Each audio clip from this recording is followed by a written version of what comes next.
while all the people filter in, I mean, I'm surprised you're here, James, because I thought you'd be queuing outside the First Direct Arena to get tickets for Jane McDonald.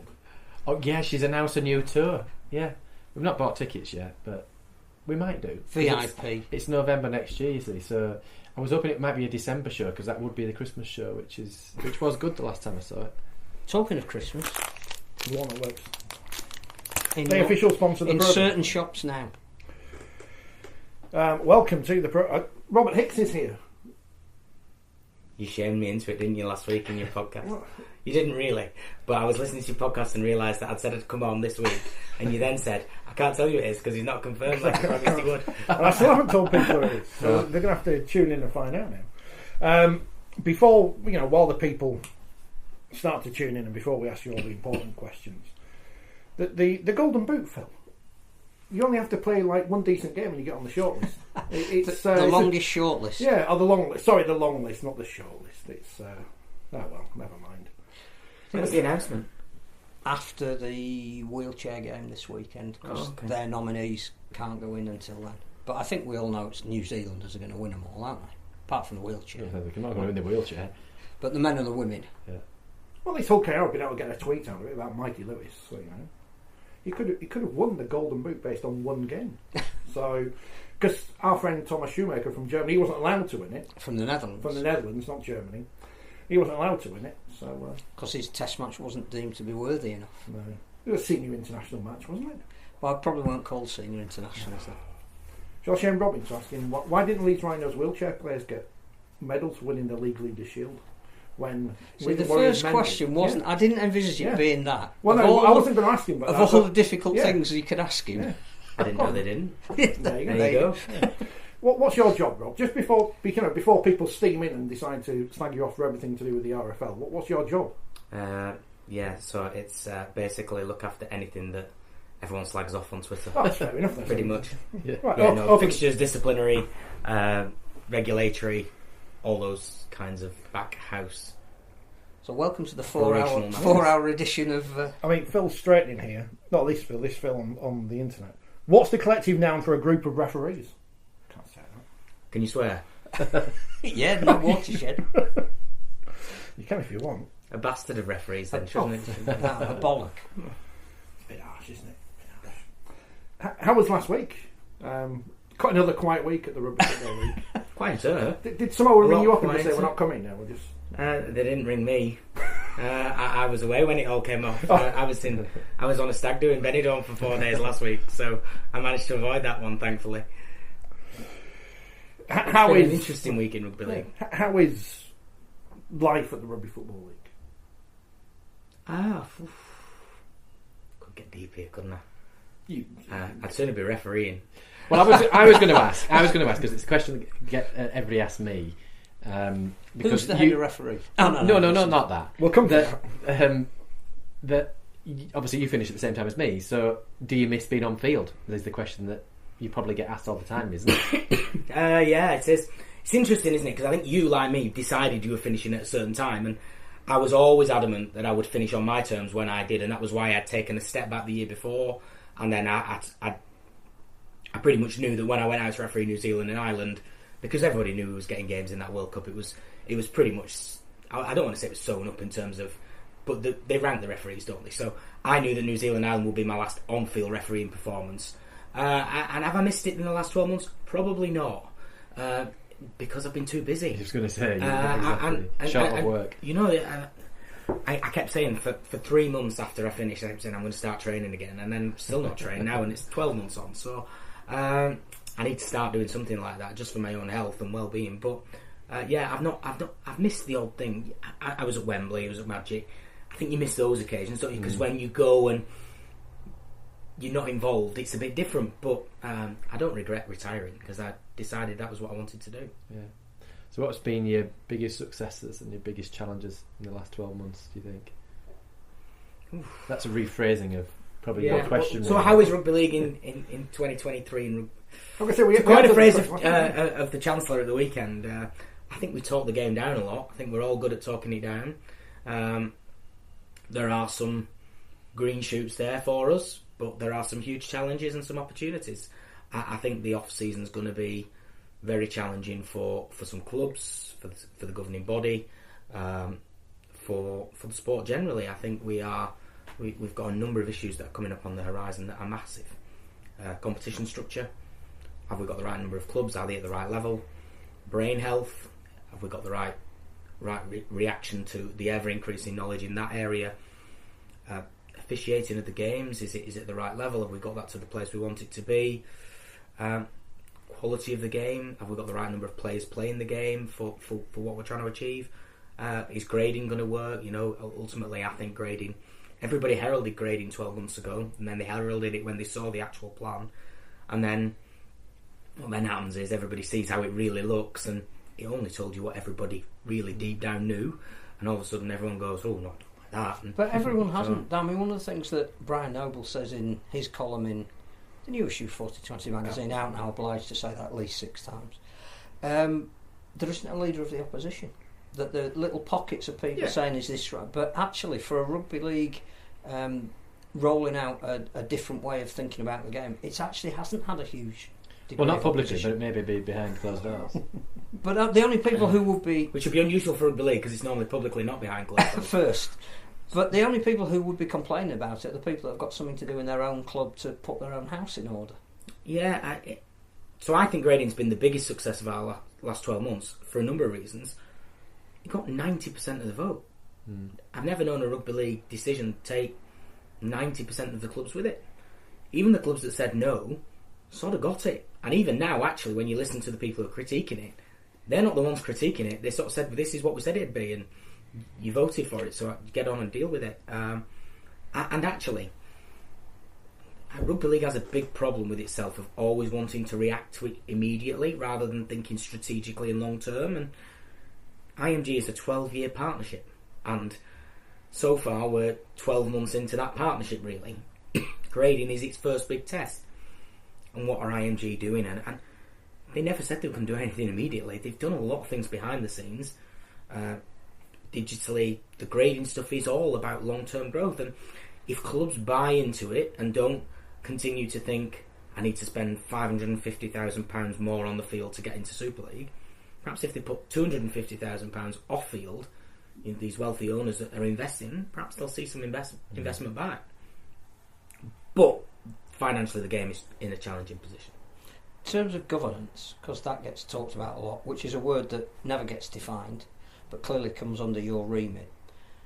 A lot of people are saying, oh, IMG are going slower than we expected because they're coming up with this stumbling block that every time they try and put something through, the game is blocking it because of its governance, and so the council is too cumbersome and it needs to change. Is that a far too simplistic way of looking at it? Sorry, excuse me. Yeah, what is governance? I hear everybody, and everybody internally, externally, the governance of the sport is wrong. But again, 18 months ago, we realigned and we produced a new independent body to grow the commercial revenues within the sport.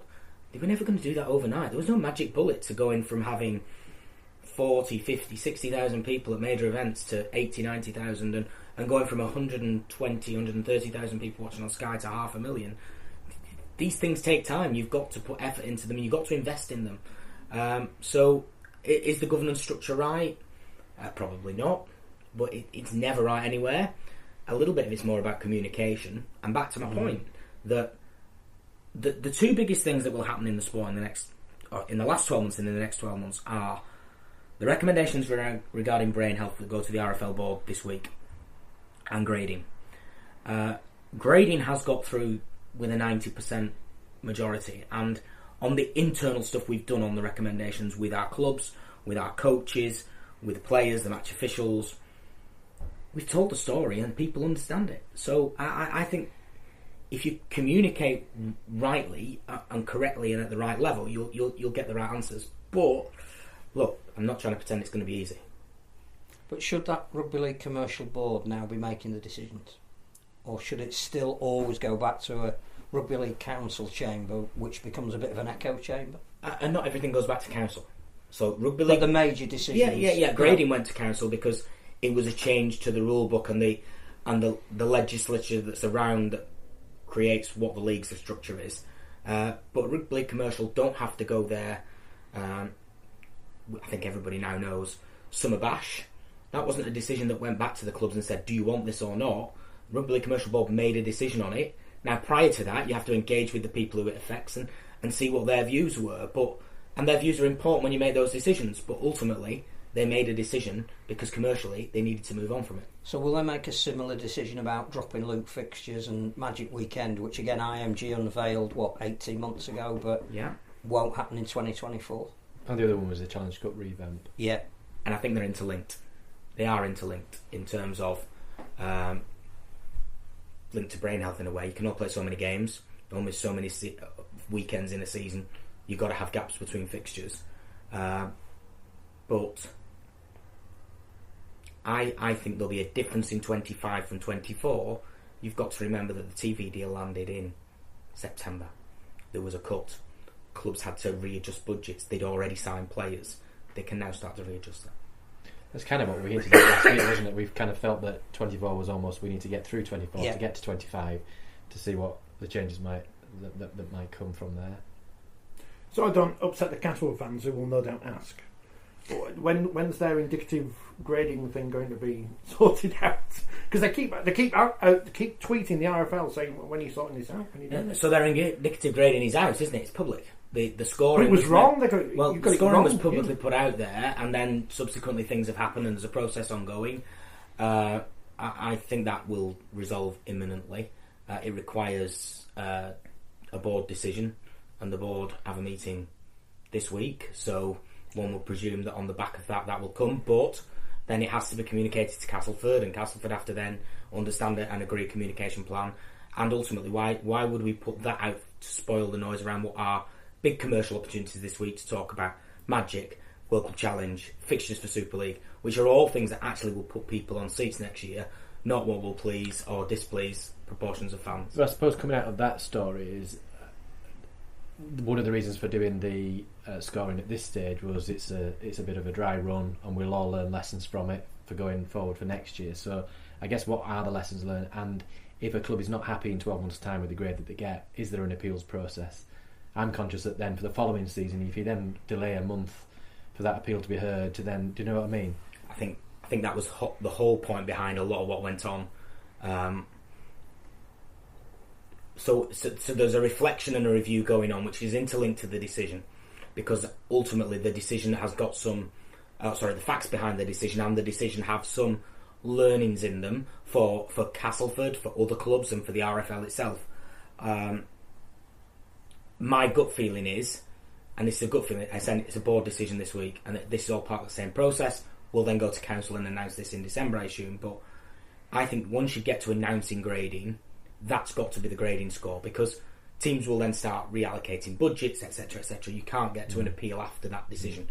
Now, whether that means there's a delay on those actually going out, so that clubs have had the chance. But deep down, and the starting point is this: the data is all based on data that is given by the club. So the club have the opportunity, should, if anything, overscore and underscore. Yeah, they should know what score they're going to get. This it shouldn't be a surprise, should it? No. I think it's like you said at the beginning, none of the gradings, it has been a surprise. Other than perhaps maybe London, which does raise the anomaly of, theoretically, they could win the grand final and be relegated in the same season, which isn't going to happen. But their decision to then move money away from an academy and scholarship system, because they need to score points in other areas, does that undermine grading, or does that then put a different onus of responsibility on the governing body to say, well, should it be our responsibility to have a centre of excellence in the south of England to make sure that player pool... So the interesting thing on London is this: when grading goes live next year, there's a number of minimum standards around that, and one of those is to have an approved player development pathway programme agreed with the centre. I'm not across the ins and outs of why London have made the decision they have, but they aren't they're not separable, because by not having anything, they will fail on a minimum standard. The reality is they're going to miss out next year because of a scoring system, potentially, albeit I think they can make vast improvements in 1 year. But all grading did was tell us what I think a lot of us knew about London in the first place, was that there was a lot right about the club on the field, but there was a lot off the field that they weren't getting right, and that's why David's put a lot of money into that club. He's probably put more money into that club than any other owner has put in, possibly Ken Davey. But imagine if he'd have spent that money on building a club rather than a team, would he have had all the ups and successes he's had? I don't know, but he might have been in Super League next year because of it. And don't conflate IMG's London's importance strategically with we must have a team in Super League in London, because they're two very different things. So one of the topics you mentioned about the challenges going into next year is concussion. So Phil, you were at that seminar, weren't you? I wasn't there and I couldn't attend online, but what was the outcome of the trial that you did in the academy? And how is that shaping discussions around 2024 in terms of application of foul play and gradings that might come off the back of that, etc.? So the board will make a decision on that this week, and we'll then start communicating it out with other people. I don't want to predict what they're going to do. I've seen what I think are the recommendations. We are making 44 recommendations regarding brain health to the board to consider, and not all for 2024 over a period of time. And they vary across a number of areas, medical standards, regulatory, for example, what was I going to say about that, but stand down periods, or a concussion spotter at games, or all the things that would help once you've identified a concussion. Education being really important, especially in the community game, understanding what people are trying to look for, because that's one of our big areas, and laws. And the law trial is there going to be a differentiation between different levels of the game? So the professional game or Super League may have a different interpretation to maybe the community game, or yes, I think there will be. Yeah. I think that's natural. So not the law trial. I'll come back to the law trial in a second. I went to Parliament about 18 months ago on this particular subject, and the criticism of football at that time was that they wanted everybody, whether they were playing under 60s or playing at Wembley, to play the same game. And they were saying, do you think that's rational, reasonable, responsible?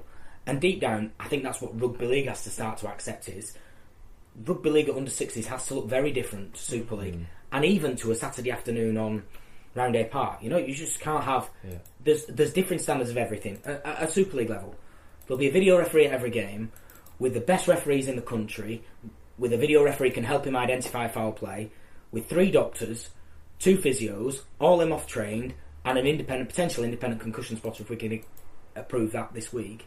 What that all does is that puts a lot more care into those people. They then have Cogstate, and they have doctors in training at grounds, so that the players are well looked after at professional level. You go and play on a Saturday afternoon, and the Ossic Leopards that are playing at the minute, the refs, one of them gets knocked out. They're done for 21 days, and who would want to knock a referee out, huh? so that they don't go to work, they don't go to school, or whatever that might be, and that has a big impact on society, not just on Rugby League. But if they're not working, they're not earning money, they're not paying tax. If they're not at school, they're not learning, they're not going to be developing themselves. The sport has a duty to those players. So I think it will look very different at every level, and some of this will not be palatable for the short term. People will have to accept there has to be some change. That's where I was going to come to, because seeing the Rugby Union World Cup, although I didn't watch much of it, I saw some individual incidents through that, and the public reaction to that, and not just that, some of the public reaction this season to incidents of foul play. It's always a contentious point, and some people will argue something's a red card and some things are maybe a yellow, or something's just a penalty. And for me, I think Rugby Union has probably been a little bit ahead in terms of where they've been at on the sanctions, certainly on field, in terms of foul play. But for me, if the RFL are going to make changes along those lines, then it has to be about getting the public, everybody involved in the game, stakeholders, the coaches, the clubs, everybody on board and bought into it. Because having been there out in the middle, when you're the person brandishing the red card that everybody's vilifying you for, and then the player doesn't get banned subsequently because match review panel have not charged it or whatever, or he has been charged and then disciplinary don't back up match review panel. What I'm trying to say is that they all have to be, all the ducks have to be in a row, don't they? And we've both been there, haven't we? Yeah. We all remember that year. There was no change, was there, technically? But there was a change, and we had, was it 3 red cards in the opening round, first 2 games of Super League, and there was all sorts of chaos going around on social media, and nobody really was willing to own that publicly, and we have to own that publicly. It's not the refs. The refs are doing what we tell them to do for the good of the game, and ultimately the game is asking of that. Not so. There will be some changes. How drastic? We'll wait and see what the board think. But you know, the law trial told us one very big thing, because it wasn't a trial to see if you could lower tackle height. It was, how do we go about reducing the number of contacts with the head?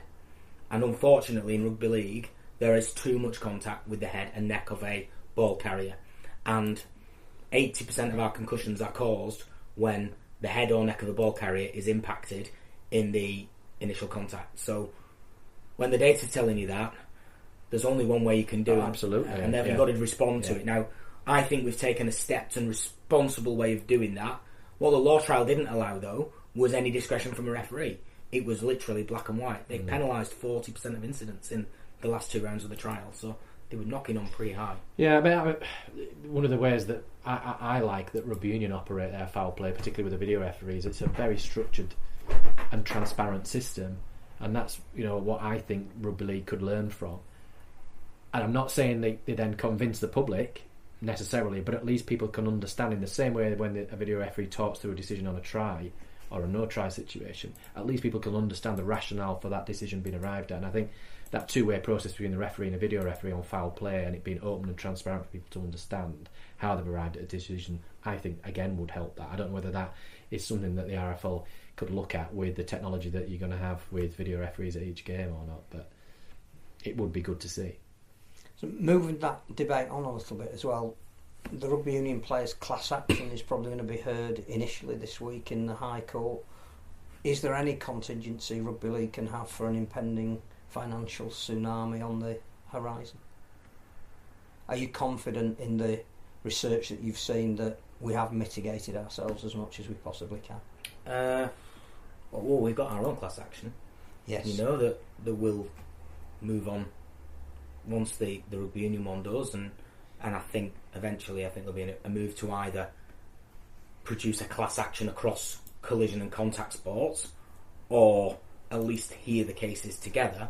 In order to do that, there's a lot of work for the claimant solicitors to go and do, and at the minute we don't fully know the scope of the claim. We've seen plenty of correspondence, and there's plenty in the media, but we haven't got a formal particulars of claim yet. We haven't got details of people's injuries and how they got their injuries and their background. So we're going to face that, as I think there's about 140 people in that claim, which is lower than rugby union. But will that increase? Yes, probably. Do I think we're as best positioned? I think so. I was at Kev Sinfield's thing the other night, and he said he thinks that both rugby union and rugby league are safer now than they've ever been. I think that's probably true in many ways. I think there's still things we can do to move forward, and we'll do some of those in the next few months and years. But I think we have taken a reasonable and proportionate stepped approach to mitigate the known risks to this sport. And ultimately, what we'll never be able to do, it's about level of acceptable risk. Playing rugby league, you are likely to get injured. And as time goes on, players will know more about what those injuries might incur. Now, in the 70s, I don't think anybody knew that might result in a brain injury. Now they know that that's an increased risk, according to the research. And no doubt in 20 years' time, things will have moved on again. And that's why, however unpalatable or however hard this is going to be, this isn't about killing the sport, this is about protecting it for its future. And American football went through that and still manages to produce as much excitement as it ever did, but there are certain things, pulling on face masks, that you just can't do anymore. Yeah, one example is the shoulder charge. It went, didn't it?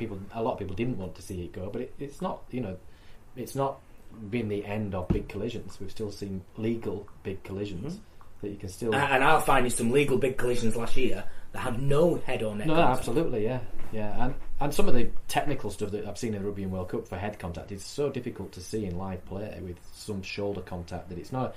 it's not a classic swinging arm straight round the head, is it? You know, it's front on, it's square on. It can be quite tricky to see. So the biggest challenge for rugby league is head-on-head collisions, and making somebody responsible for getting their head out the same space as another player. So can you see training being more regulated? Can you see a certain number of tackles in a game and then you've got to take a player off? All that kind of thing. Longer term, I think the great thing we've got now is we've got the mouthguard project. Yeah. If players are wearing the mouthguards, what then will help is we will have actual live data of how many collisions at a certain level of G-force that those players have impacted. So I think longer term you will get to a point where that impacts how long a player plays for. And I think the reality is, I think we'll see players play less, and you'll see less in terms of the number of games they less play in terms of the number of games they play in a number season, of minutes they play in a game, games, minutes, and impacts. And I think we will see larger squad sizes to compensate that. I think ultimately that is the direction to travel. I watch the NFL, 52 players on a roster. And there's only, I think, maximum of 11 on a side at once. All that costs money. Exactly. A bigger squad. And we're not going to be at that level. No, but you get I'm my not point. suggesting 52, but it is a challenge, I suppose, isn't it? But then that raises the question of participation, particularly at community level, and how less people are playing sport post the shutdown. You don't want to say post COVID because it's still out there. And every team sport is suffering it. But is there a strategy for getting more people involved in the sport so that we can fill squads with more players, that more clubs are producing their own rather than trying to scratch around and buy a New South Wales country or Queensland country player to fill a quota spot? Because it seems to me that that's the bit that there isn't necessarily a written plan for at the moment. Yeah, playing numbers are on the up. They've risen consistently. Is that mainly women and girls, though? No, every level rose last year, bar men's open age rugby league. Yeah. Is there a challenge at men's open age rugby league? Yeah, of course there is. Playing habits have changed. Players don't play as often. They play other sports.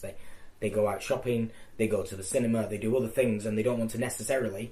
When I was a kid, I used to go with my granddad from Oldham to Hull on a weekend, then come home on a Saturday night, and then go and watch Oldham on a Sunday, because there wasn't a lot of social opportunities to do other things. Now you can go to the cinema, you can play on your Xbox, you do all these other things. So, is there a challenge ahead? Absolutely. Our play numbers are up. We've got other options to play, touch, tag, X, cross league. We will, I think, trial a lesser form of contact rugby league for adult men going forward. That would be something we're hoping to trial to see if that is something that increases the number of adult men playing, because the challenge for adult men is if they play 10 metre aside, 2 markers, getting whacked, they don't really want to do it all the time, getting injured. If you do it off, say, 5 metres with 1 marker, and it's still contact, but off a less distance, you might have less injuries, therefore people might want to play it. And presumably it wouldn't be any harm to institute something like that at the junior level as well, to get people involved in the sport in the first place, because I think we've spoken about it on here, that one of the issues was, it was suggested by somebody like Tony Smith around about 2005 that the development part of the community game should go back to 5 metres. It would breed more skillful players. It would mean that the naturally physically big ones weren't dominant because they had 10 metres to run in.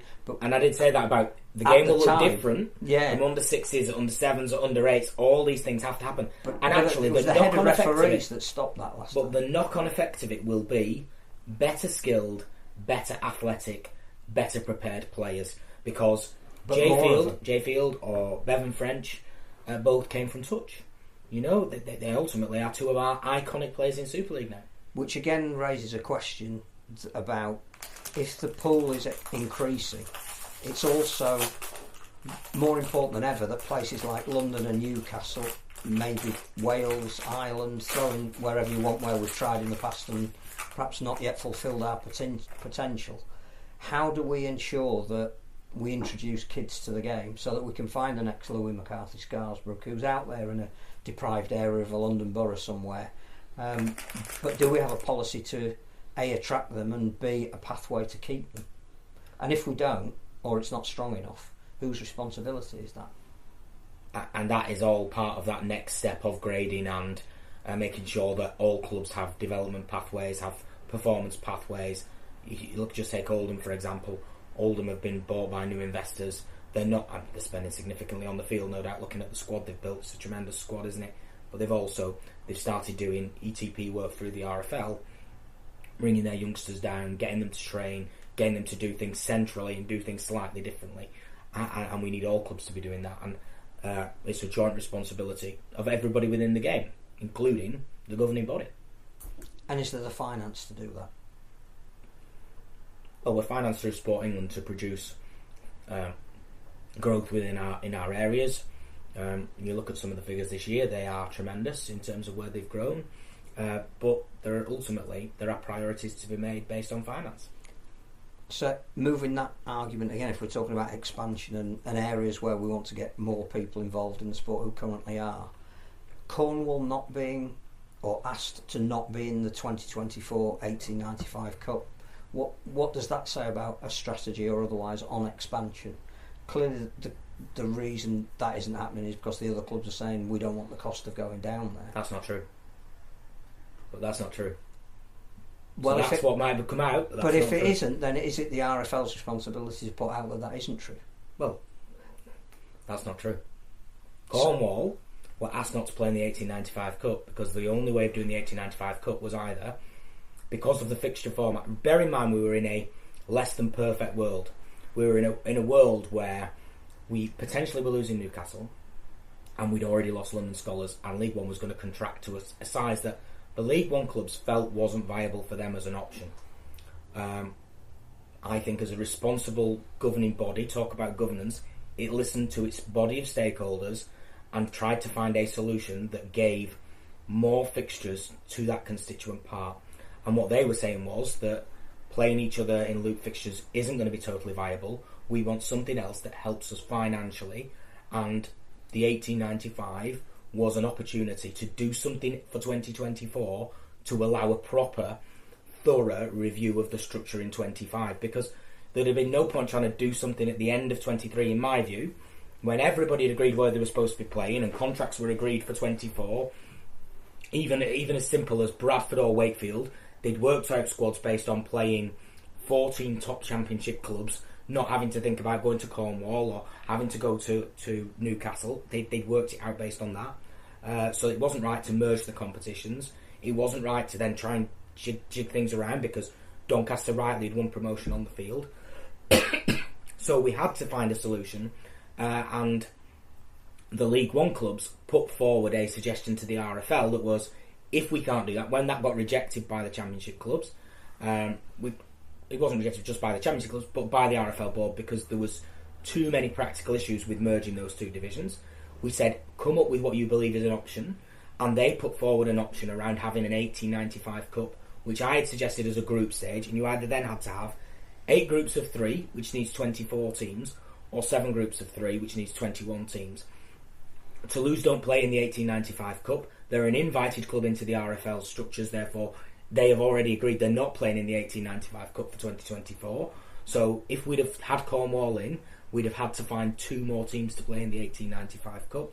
What it would have also done was, it would have made it much more difficult to work out the group allocations to make sure that everybody had 2 financially viable games, and therefore Cornwall offered, and it was accepted that they wouldn't play in it. But it wasn't just about, we can't afford to go to Cornwall. That wasn't in the. It was mentioned by some people. It's mentioned by some people even in League One.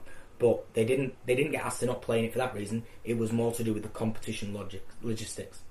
So does that raise a communication issue? That if that, as you've explained it now, is not the perceived rationale behind it, is that another indication that the game, not necessarily a person, our communication isn't as strong as it could or should be? Yeah. We're advertising for a communications officer this week. Yeah, exactly. We're just advertising for a communications officer. I think we tried to put out something that recognised what Cornwall had done, which was a great gesture from them to see the bigger picture for 25 onwards. I think deep down, I think it helps them logistically. They don't have to start their season quite as early. Yeah. They can build into their season. But on the flip side of that, they'll have some downsides of not being able to play play someone in it. They could have got Bradford in that cup. They might have, but similarly, they could have got a lesser team that wouldn't take many fans down with them.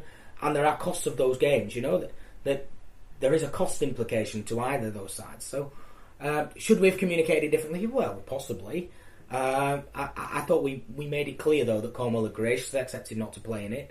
Nobody ever actually said it was because teams didn't want to pay. No. Actually, what happened was everybody assumed that was the case.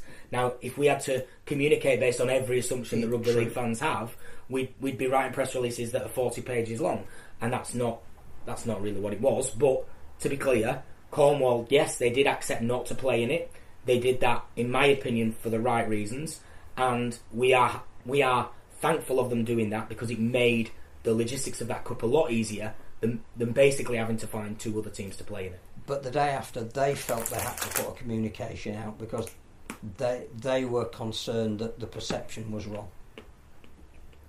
So there was a misalignment somewhere that they felt 24 hours later had to put something out. You'd have thought a press release would have been communicated, a draft press release would have been communicated. I think that's more relevant than actually would have been a better way of doing it.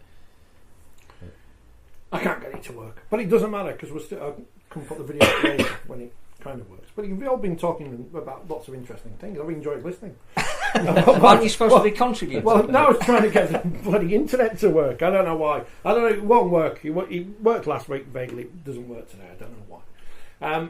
So we talked about the excitement of Cornwall not being in the 1895. I mean, we're all looking forward to the fixtures this week. It's one of the most exciting things of the year, isn't it? I'm guessing everybody will play each other at some point. Maybe twice. Or 3 times. Some 3 times. And there'll be a date. That's when you'll play them. We're going to play Warrington in the Cup and probably the playoffs because that always happens. People now think the draws are fixed. That's not. Can we do a draw? Can you ask them if we can do a draw on the programme? Because what do you want to do? The 1895 draw picture. Yeah. It's coming out next week. No. Exciting. Because we were told when the League One Cup existed. So obviously, this is not your fault. You weren't there. We might get you to do the 1895 quarter final. Yeah, the iPro Cup. We weren't allowed to do it on Radio Yorkshire, which was Ken Bates' vanity project. God bless him. But other local radio stations with a much smaller patch were allowed to do draws. So we felt a bit snubbed at that point. But everyone say we. Yeah, I'm going to say everyone else on Radio Yorkshire's gone. You, of course, were the leading light of the Women's Super League for a period. Well, we had the rights, we were. But now everyone's on that bandwagon, so we don't have to bother anymore. So must be pleased now to the Rugby Football League that after the World Cup and before it, the women's game, the wheelchair game, they've all got their place in the calendar now, and media coverage and TV coverage as well. It must be nice that the game is not just based on just the men anymore. Huge, that, isn't it? It's huge. I think the growth in the women in wheelchair is going to be important. I'm working out what growth means and what monetisation of those areas are. I think it's brilliant that we're seeing clubs starting to pay players in the women's game. I think they've got some growing pains to go in the next 18 months before they'll really get to a stage where I would think by the start of the 25 season they should look very healthy. In terms of sort of mapping the future of wheelchair, it doesn't have to follow the men's running game, does it? So I would hope neither the women nor the wheelchair follows the men's. The women has a little bit, but there is at least Super League South that you hope at some point will feed into an overall Super League. But wheelchair's growth doesn't have to follow the roadmap that the men's running game does. So it's not necessarily a question whether Oldham are the next team to have a wheelchair side. They should anyway. But how exciting might it be if we could persuade Tottenham Hotspur to have a wheelchair team because it fits in with their foundation, what they're trying to do in their community? And do we need to think that way going forward as a sport and use perhaps even wheelchair as a tool to get us into areas where the running game can't at the moment? Yeah, I think the wheelchair is a storytelling opportunity to grow the sport in very different ways to what the men's game is. I think you're on the management group of what's going to happen around that area, and I think it's great that we've put together a group of enthusiasts, and I don't mean that in a sarcastic way, but people who care deeply about that sector of the sport, understand it, have lived it, have breathed it, know the pitfalls. I've seen them. Also, they also know the men's game and they know the women's game to some extent. I think it's right that's right, that we go that way. I think if we tried to produce professional clubs through Wigan, Oldham, St Helens, Leeds, Bradford, Hunslet, whoever, it's just the same as what it is now. It'd be nice to see that model change. I think what we saw at the arena was unbelievable, wasn't it? It was a tremendous. Again, with very short notice in terms of a lead time to try and promote it. You just got to be careful though that it doesn't set expectations beyond where people think they can be, and that you start to run before you can walk. And don't mean that in an awful way. No. But arena events cost a lot of money. Yeah, you need the backing of a local council to subsidise. Exactly, and that's why your point about Tottenham Hotspur is the interesting way in. And similarly, might be like the Sheffield Arena. If you look at that Sheffield project that they're on about, that looks interesting, doesn't it? And if what we actually think longer term need is a national centre for England Rugby League wheelchair, which could have its own venue, and then you could have something on the back of that. So not Odsal then? Because you knew it was going to come. The Richard Dunn. Before people, it's listed. Before people say I've missed it, I should have added PDRL and everything else as well at that point. Yeah. They're obviously growing areas of the sport and get TV documentaries and everything with Adam Hills. It's a good job Adam Hills plays, isn't it? It's a good job. He's a good advert for the game. Do you want to talk about Odsal? Do you want to mention Odsal again? I think it's interesting to bring in at this point, because clearly a decision is being made about Odsal to put it on the market. So at what point does history then come into deciding why we're in the position we're at the moment, and whether there's further ramifications of making those decisions, or at what point do you just say, no, cut your ties, we need to look forward rather than backwards?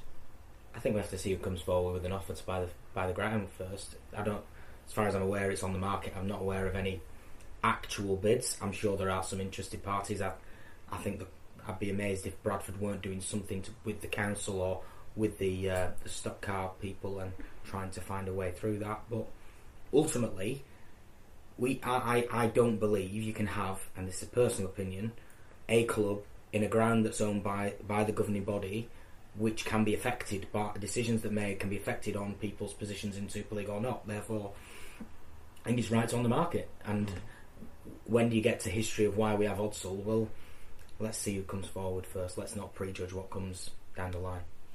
Would you have made that decision to purchase it in the first place if you were in the role you are now? Were we on dangerous ground to do that?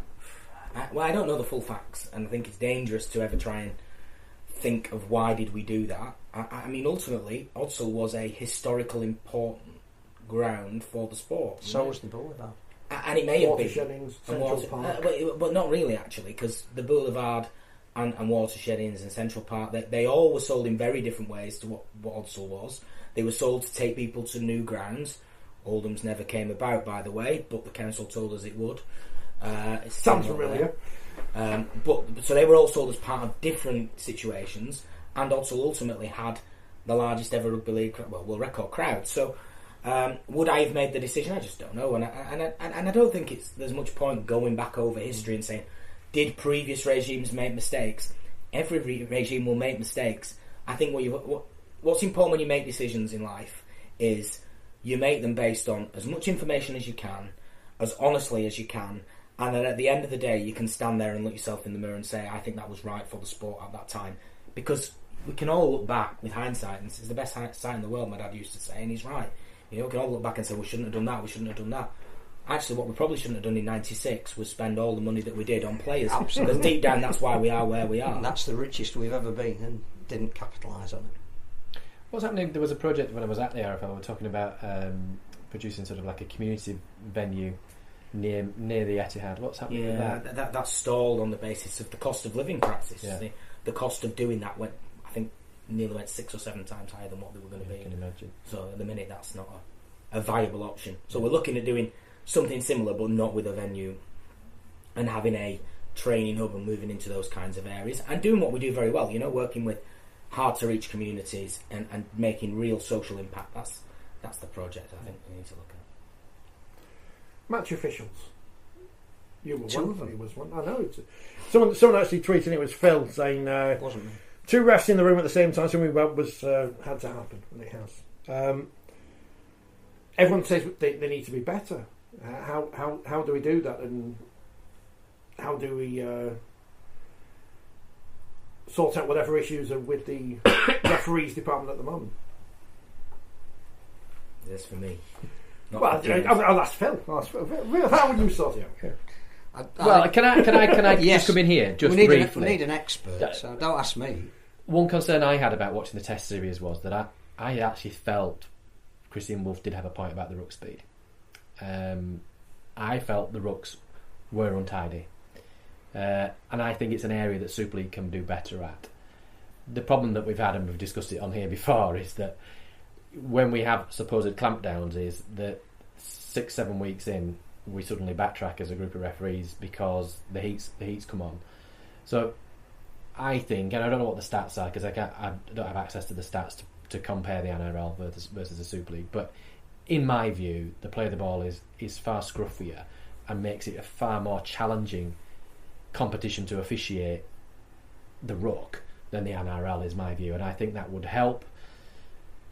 Giving the back into the referees to tidy the ruck up would help them, but I think would help the look of the sport and would help England internationally, because the last few major competitions, international competitions, have actually been refereed by NRL referees who probably referee the ruck slightly differently. And I appreciate you don't referee in the same way as you do it in domestic competition that you do as in an international competition. But has there been any discussion off the back of the Test series around the ruck and potentially how we tidy it up? I mean, so I'm not involved in the referees department to some extent. I'm part of a senior management team that oversees officiating, so I'm not going to pretend it's not on our agenda. Ultimately, Dave Elliott is in interim charge of that department and has managed the department through 12 months. Dave Rotherham's is direct report and in charge of that area. But I do some reviewing of officials, and so how do I put this in the easiest possible way? I think there's a number of issues that face match officials in this country. Firstly, I don't think the game really knows what it wants, and I mean the whole game. That's fans, CEOs, executives, players, coaches. I think secondly, and not criticising the players that play over here, but they aren't at the same standard as some of the NRL players, and people comparing the NRL Grand Final or Origin with some of our games is frankly just off the page. Because a lot of the standard of play is created by players and coaches. It's not created by match officials. But do match officials have an important part to play in that? I think they do. I felt it for 3 years actually, that I felt we've allowed creep in the ruck area, and it probably came about the back end of my last full-time year really, where we just started to let things go. So we used to have there was a period, and I remember doing it. I put David Fafita in the bin at Magic because of ruck infringements. But last year we had one person went to the bin for ruck infringements. Well, I mentioned that on the podcast, and I couldn't remember a single incident when somebody's gone to the bin off repeated infringements. It happened once on Salford and Warrington, and if you remember, if you go back and watch the game and you're a rugby league nerd or you're a rugby league referee, you'd go, he didn't pick the right one and he put a player in the bin. It was actually a surrender, and he came up on the ball, and if he'd have called surrender, he'd have got away with it. So that cannot be right. You cannot have 27 round times precisely. Games. So I think what's happened is, over a period of time, the ruck has become increasingly challenging. And I don't just label that at the current crop of referees. I think you and I were involved in that creep in the last 18 months of our careers.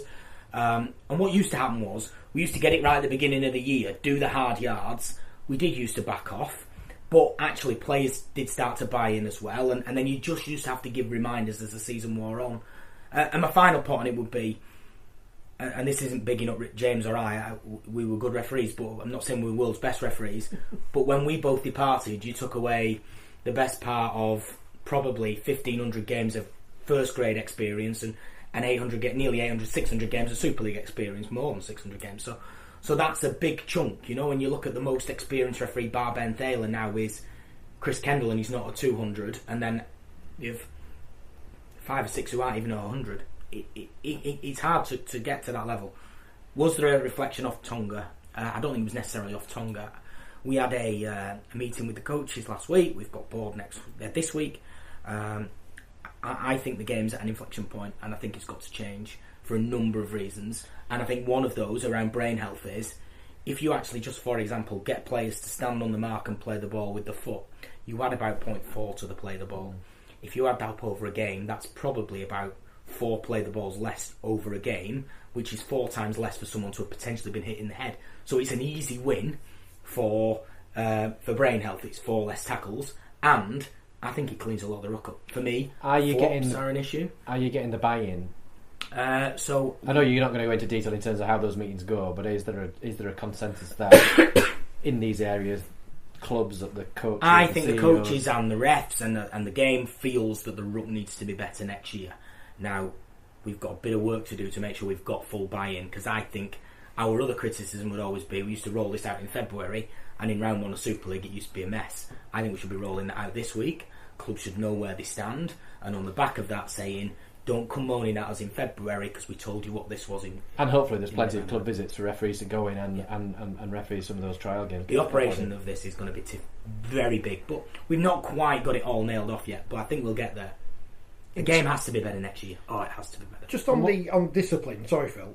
Last week, fines handed out to Jason Hurst of Bradford, Paul King of Salford, Stuart Milton of Warrington Wolves, Dave Beaumont of Lee, and Oliver Gildart, a player, for their comments to the general public at large about refereeing decisions, match officials in general. Match review panel. Yeah. Do we go far enough with those sanctions? Because we've mentioned on this programme plenty of times, clubs during matches tweeting their disdain about referee. I know it's a club Twitter, it's not an individual person, but I mean, I've said to you, James, and you've said, you shouldn't be beyond criticism, but there's a line, isn't there? And there's openly, we saw in football the other week with Mikel Arteta having to go at the referee, and that just opens the floodgates for anyone to just criticise and say whatever they want. I think it's difficult. It's a challenge for the RFL before you answer that, Robert. Is that I've seen lots of other examples of lots of other players criticising match officials during games, and that then becomes difficult. Well, if he's doing it, why can't I do it? And the challenge is we don't communicate every fine that we do, because if all you ever did was tweet fines or put press releases about the fines for players, well, the game would just say, "Oh, well, all you do is fine people. You don't respond to it." Great Christmas party. Exactly. There were plenty of those. We'll be having lobster and champagne next week. Yeah, that was what that was about. I don't think the fine should be. I don't think the fine should be increased. Partly because I don't think the sport's got that much money, and I think those fines are significant for those people. I'd much prefer a situation where I think fines come about through frustration. And they come about because people don't feel they're being listened to, or because they don't know where to go to be listened to. And with all of those people, probably with the exception of one being the player, I think they all realised if they'd have just picked the phone up, they could have had a conversation, and they might not have got anywhere.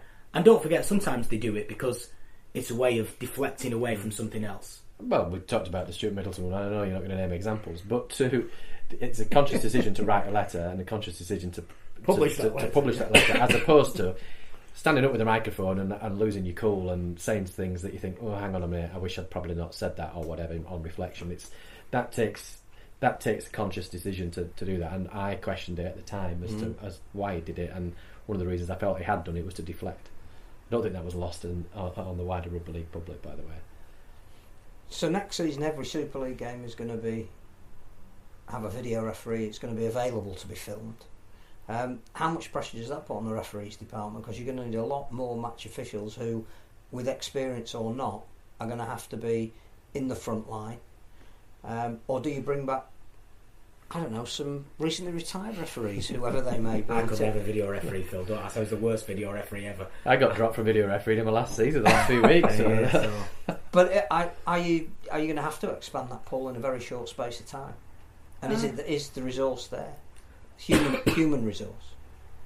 So people always told me you needed more referees if you were having a video ref at every game, but the practical side of that is, at times last year we had 6 games video refereed at Magic and 6 games refereed, so we got through it for one weekend. We'd have some weekends where there were 3 games with a video referee. We got through those weekends. The other games, of course, used to have 2 in-goal judges. You no longer need those. I think it has an effect on the quality of the overall team of officiating, not the quantity, because I think you can manage to do that. I think there's some bigger challenges around recruitment of refereeing and retention. But if it's a bunker system and if it's all in a central location, actually you won't have to send a referee and a video referee to France for the weekend. That would help. That will mean you can do it all at the same place. We've ultimately got 9 full-time referees. They're all going to have to learn to be referees, touch judges, video referees, be multi-skilled, and I think with the exception probably of Ben, everyone else is a touch judge referee and a video referee. So upskill them, give them a go. Will there be some teething issues? I'm absolutely certain there will be, but we saw this week that you're not introducing the captain's challenge because there's uncertainty about whether some grounds will have screens and that was came out this week, which was interesting. So that decision's not been made yet. That's a decision for the board to make. It was discussed at Laws Committee, and some of those practical issues were put forward. And a bit of that is actually the real boring stuff of, do you have access to your own replays? What replays do you get? Do you get 8 cameras at every game? Do you get 6 cameras at other games? Is it fair to have it based on... If it's based on the old micron footage of 2 cameras, wide and narrow, and making a captain's challenge, it'll just be... What'll happen is you'll be going back every time saying... Challenge unsuccessful, you keep your challenge, so all you'll end up doing is elongating games. So till we know what that looks like, they are the challenges. So the board will make that decision. I think it's part of... I'm pretending this is a big board meeting. It's huge. You know, there's so much going at this board meeting in the next week. We should expect it's the end of the year, and it's got to deliver stuff for next year. And but I personally, I wouldn't have brought captain's challenge in this year for those reasons. But the board might decide that they should do. I forgot what I was going to ask then, but it was about the footage and the filming of those games. So one of the drawbacks I see is that unfortunately games are not being staggered, so games will go up against each other. But how will it work for fans? Do we know that yet in terms of getting access to that? Do they pay per game? I don't. So there'll be a maximum of 3 games on one at any one time. There can't be more than that on. I think that's already been communicated. If not, it will be.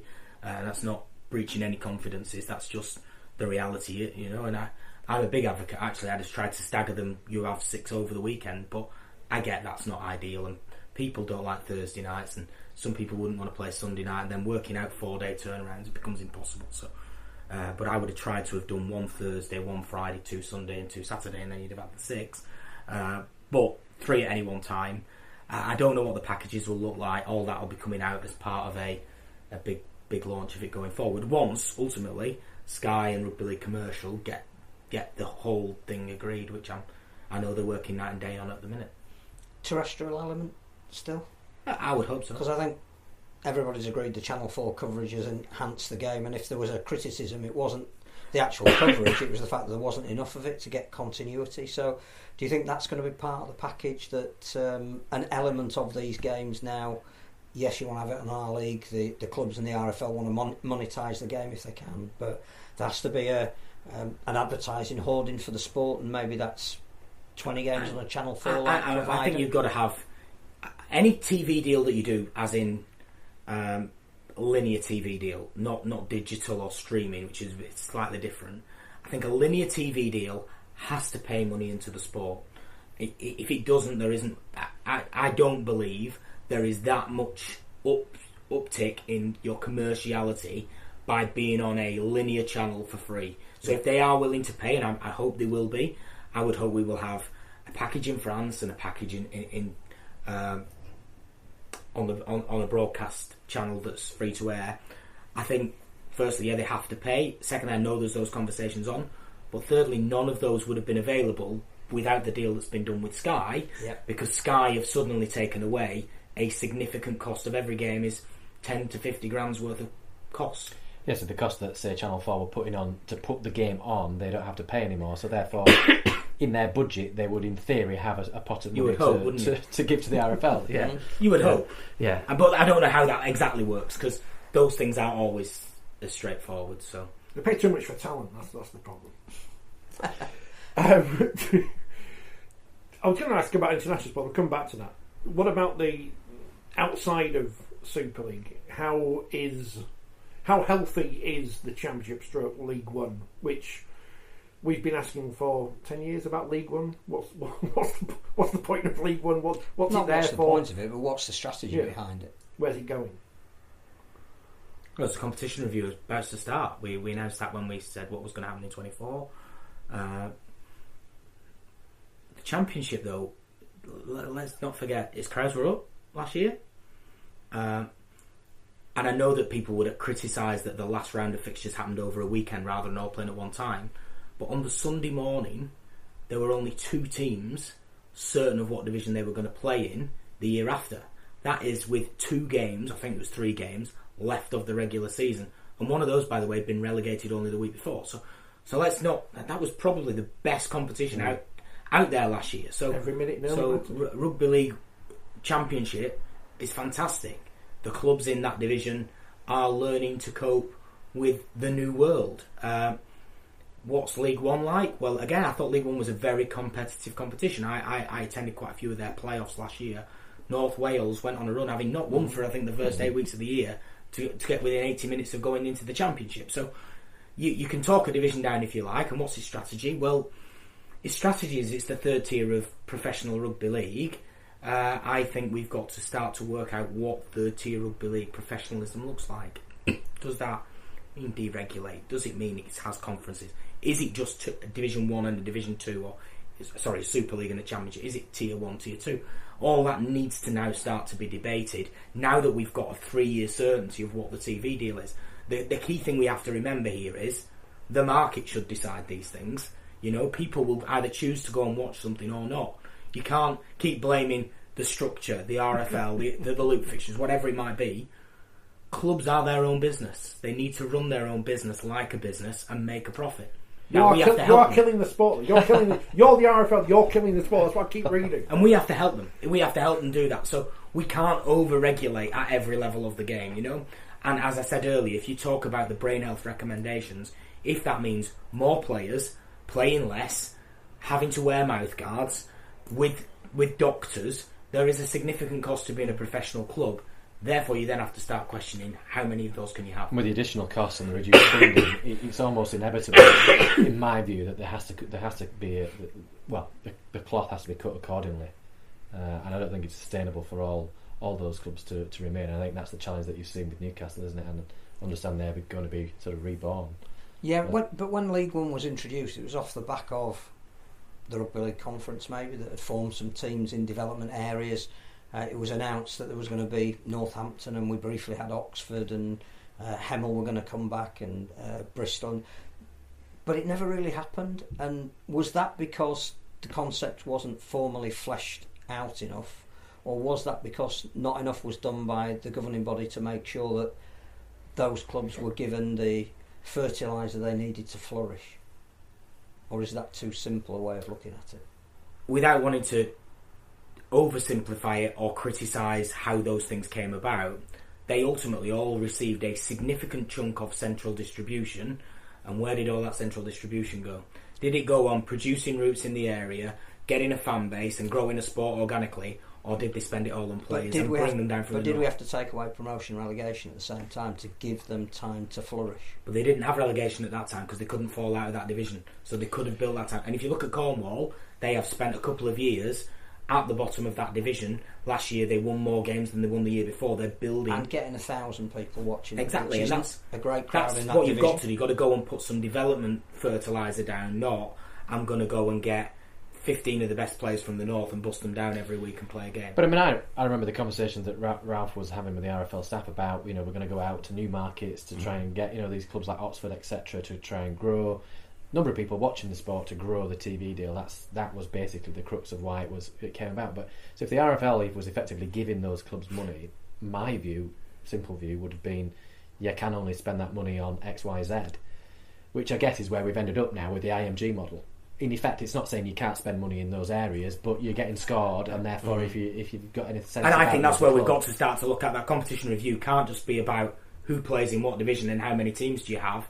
Actually, what value do you have to the centre to get some of the centre pie? And that is the challenge, I think, for every club. And the challenge for the centre is, well, why should we be beneficial to you? What are you giving me in return? So it's a two-way thing, that. And I think that's where I think grading works, but at the minute all our other models are all still based on field, so we have to think about that transition out of that. Right at the start you mentioned that perhaps us within Rugby League, and I'm using us as the Royalers, talk down the game too much perhaps. How are we looking outside of our bubble compared to other sports? Are we in a good position?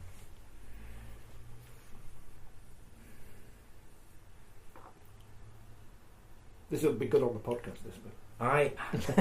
I think sport generally has some huge challenges going forward. All sport, especially team sport. I look at a FIFA World Cup that's just announced its next host when there was one bidder. A Commonwealth Games where the host have pulled out because it's cheaper to pull out. Where, with the exception of the Middle East, there aren't many people queuing up to do these things. And unless you are a global behemoth or a behemoth in a very populous area, so cricket has India, American football has America, football is worldwide. I think sport in a digital world has a lot of challenge to be relevant. And that doesn't mean that you can't be relevant and that you can't have something, but ultimately, unless Rugby League becomes bigger, and I think it links into your international question, unless it gets an international relevance, I think it's got challenge. But it's probably not got as much challenge as rugby union to some extent because of some of the things that has to do and the bigger salaries that's already paying. But I think all sports have that challenge coming forward, and I think that's a 10-year iceberg that's coming. So we've all got to start to work out where we are in that, and we've got to become smarter in what we do. And unfortunately, we have to make some tough decisions, and that those decisions won't, as I've said to you earlier, won't be palatable for everybody. And no doubt, if we lived our lives on Twitter, we'll get an absolute hammering. You know, I'll come back to your international question. So Tonga's a great example. The RFL got criticised. The RFL, not RL commercial, but that's irrelevant. The RFL got criticised for not marketing enough of that tournament. Yet every rugby league fan I speak to knew that tournament was happening. How many of those that went, when I asked them, went to a game, I can tell you that it's about 50%. So actually, marketing to people who aren't rugby league fans, well, why would they go to an event when the actual core audience won't, is a challenge. What we've got to understand is, why did that 50% of a core audience say no at what was a very reasonable price point, at very accessible grounds, not very far from each other? Was it the teams? Was it the competition? Is it just the malaise of the sport? Is it international competitions not wanted? But don't keep just saying, if we'd have spent another 100 grand on marketing, we'd have sold them 3 grounds out, because I guarantee you we wouldn't have done, because our core audience don't want to go. So why would my mate who doesn't watch rugby league want to go and watch England and Tonga when I can't convince him that his other mate who's a rugby league nut saying I'm not watching it? So I don't want to blame supporters, because that's not what I'm doing. That's not what I'm doing. But is that part of our problem then, that there are too many people who are critical without any, not knowledge, but realisation of the world we are living in and the situation we're in, and the fact that we can't do everything everyone wants to do? And if, I don't want to say only Tonga were going to come over, because it could have been a very interesting series. As it turns out, Tonga weren't very good, were they? So what can you do? But for 2.5 games. He had a rivalry though, didn't he? I was on the 2017 World Cup semi where it was unbelievable. Yeah. And actually, the games he went to, they had some atmosphere with the Tongan fans, and overall, the crowds were disappointed, weren't they? Oh, let's not pretend they shouldn't have been sold out. We should be selling internationals out. But don't keep coming back to this part of we should spend more on marketing. Go back the other way though. The grand final. We had more at that grand final in the bowl. It felt an event than we'd had the previous time Catalan got to that final. So actually, if Rugby League Commercial made strides massively. In terms of the internationals, it's now becoming obvious that the Southern Hemisphere are taking those a lot more seriously. It doesn't harm when Australia get beaten, which is quite nice.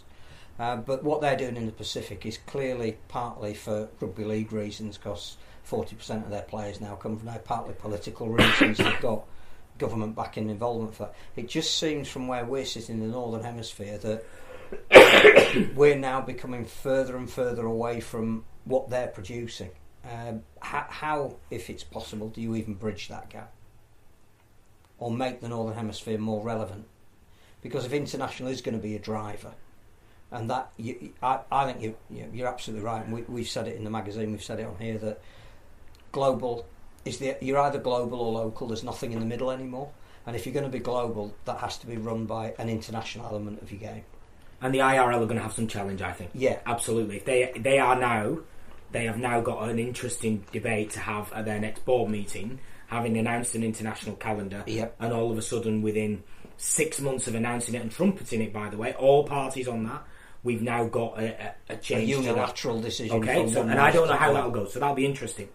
But what do we do in the north? Well, we can control some of it ourselves. Yep. I think we can do some things, but we've got to do that in the realms of the reality of how much the sport can spend on its international game.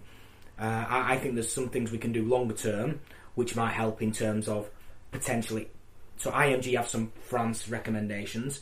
I think those are imperative to grow France as they are the second largest playing population in the Northern Hemisphere, but they are still a long way behind England. And the reality is, in the men's team, England men are a long way ahead of their nearest rivals. The women's team, I think, are probably even further ahead, but they've got an even bigger jump to Australia and New Zealand. So we've got to nurture those games and find the right venues for them. I think we could do some regulatory stuff around potentially allowing heritage players on cap for free, instead of it just being ex-rugby union players. You could say if they've got Welsh heritage or Irish heritage, we could do some of that. We could think even further outside the box and say England are going to pick, and we mentioned him earlier, Toby King, and he'll go back and play for Ireland. You could do some of all those kinds of things, but that's only short term. Because let's not forget this, that Samoa and Tonga are only doing what they are because the rules at the minute allow them to pick heritage players. Now, I politically, you might be right about Tonga, Samoa, Fiji, and by the way, the World Cup was brilliant over here when they were all involved. In Australia, it was unbelievable. The heritage stuff that's going on around the Pacific is brilliant. But deep down, unless International Rugby League finds some big, rich populaces, that's what you've got to find to pay for your sport going forward. And I don't know how much money the Samoans, the Tongans, the Fijians, they have to spend on buying their Rugby League product. Interestingly, and I know I speak to Derek a bit about this, he has got some in since they signed Edwin Ipapi around the value in PNG of Super League. So I think there is some value in those areas. It's not big though. Whereas actually, if we could grow France and we could grow another European nation, perhaps a country that's reasonably well off, and an American country, you could get there. Africa's the and again, I know there's not a lot of money in Africa as a continent, but there seems to be a willingness to make sport important in Africa. The fact that France are going to Kenya, where we know there are going to be games, they're not going to be close. I think there's a realisation that we need to do more, and even if that means Super League clubs, as part of however they're regulated on a pathway, need to take on an emerging nation as well, and we'll get some dispensation if they suddenly do find Polish players or Serbian players or whatever. That again is something that it's almost a bit of low-hanging fruit at the moment, but it's not coordinated. And it's actually 10, 15 years of building blocks. It's not, we're going to do this in 5 years. Samoa and Tonga we were a little bit lucky with, because actually those players were already in those competitions. This is a longer piece of work. But if we were to decide that Ireland, potentially, the domestic competition is there at the moment. There are some players now who are coming out of that domestic competition who have been selected in the national team to play in World Cups. If we had a plan for, let's treat Ireland as a potential Super League entity in X number of years, who lights the spark to not only ensure that the television deals further down the line have got interest in a country like that, but more players are playing, the national team is becoming more credible. You then talk about, well, does it become Great Britain and Ireland? My only concern, by the way, with all this is, all this? I don't think broadcast will look very where it is now in 5 years' time. No, I think we are now on that Sky 1996 journey of when Sky dishes were suddenly about. The digital age is now on us, and you're seeing that in how Sky are offering packages, and Netflix and all the other areas. I think you're almost I think there might be a big challenge for sport on broadcast, and it might have to focus more on commercialisation from other areas than broadcast. Talking of which, Tunnock's caramel wafers. Yes. I know that's not your area, it's Rugby League commercial. But Phil in particular has been pushing Tunnock's caramel wafers. King of biscuits. Yeah, week on We're week. on the advertising holidays. We know that. So when do we get our cut? I mean, that is the only reason why Tunnock's caramel wafers are back in Rugby League, because I of can't this think of any podcast. other reason. Absolutely. Yeah. I need to get Rodri Jones's number before you leave, don't I? Yeah, Give get your Rodri a commission. ring. Get your commission off him. Or just a big That's why we vat- switch. We a switch. big vat of Tunnock's Yeah, caramel. we're Now on Walnut Nestle's Whips. walnut Well, no, whips. it's only because of the season. That's what I've got. Unless they want it. No, I've eaten mine. You three haven't eaten I yours know. until I'm not an athlete. it won't be long. Professionals. Is there anything else? Have we covered everything? I mean, I think it's been brilliant because Yeah. we've actually managed to scratch the surface of a lot of issues and got back the kind of answers that you don't get if it's a straight, here's a tweet, give me a response. I think it's been incredibly valuable. But will you come back again in the future? I'll always come back. You just have to hassle me on Twitter to get me back. I enjoy it. Don't worry, I know where he lives. or we have to write something so controversial that he needs to come and. Come in and rebut it. Well, no, it's always nice when people want to come on. You know, we can't be doing too bad. We are number one in Mexico. Number one in Mexico. I actually need to check the email, don't I? Because that will have come So out. when we go on tour to Guadalajara, you'll want to be on the Absolutely, panel. I'll come there. Where are we this week? Let's have a look. This is the chart that counts. I can't find it. I don't know. But we've gone down in America. That's a bit of a shame, isn't it? But we are still number one in the hearts of many people around the world, including Mexico. We're at number 47 in Spain. Apparently, I don't know why we've picked up listeners in Spain and gone up in Australia. Were we? Did you criticise them last week? That's I what you hope need so. to do. Start putting I hope tweets so. out of clips and criticise. Then people pick it up and watch it. I mean, Steve Mascott will now have to listen back to it to find out what we've said. That's the disappointing thing, to pick up his column tomorrow. Thank you for coming in. No, thanks for having me. I don't even need to say goodbye to people because we're not there. But the podcast listeners are there, so we'll be back next week. So we're just going to have our warm up with another guest. So stay tuned for that next week and download the podcast. You've already downloaded the podcast. Leave us a review because we want to go up higher in the charts.